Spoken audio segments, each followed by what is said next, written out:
সবাই কোশ্চেনটাকে একবার ভালো মতন পড়ো, পড়লেই বুঝতে পারবে যে কোশ্চেনটা কী বলতে চেয়েছে।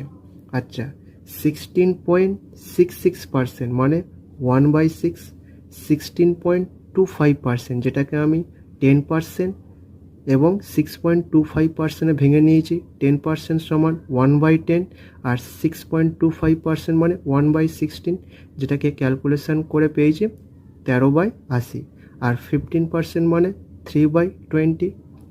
আমি ওই ব্যক্তির যে মান্থলি ইনকাম ওটাকে এক্স ধরে নিয়েছি।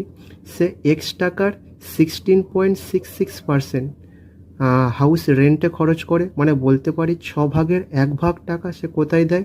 হাউস রেন্টে। পড়ে থাকবে কত? 5/6। একই রকমভাবে পড়ে থাকা টাকার 16.25% কোথায় খরচ করে? চিলড্রেন এডুকেশনে খরচ করে, মানে 80 টাকার মধ্যে 13 টাকা সে কোথায় দেয়? চিলড্রেন এডুকেশনে। পড়ে থাকবে কত?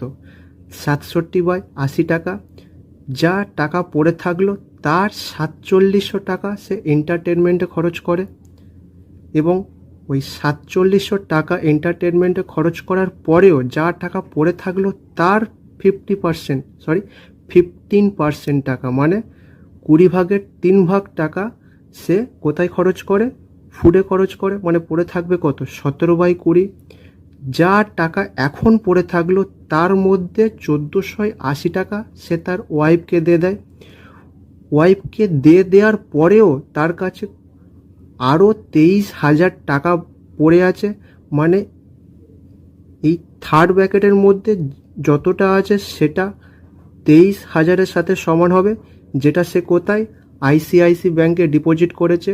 এখান থেকে ক্যালকুলেশন করে আমরা এক্সের মান পাবো 48,000, মানে ব্যক্তির মান্থলি ইনকাম 48,000 টাকা।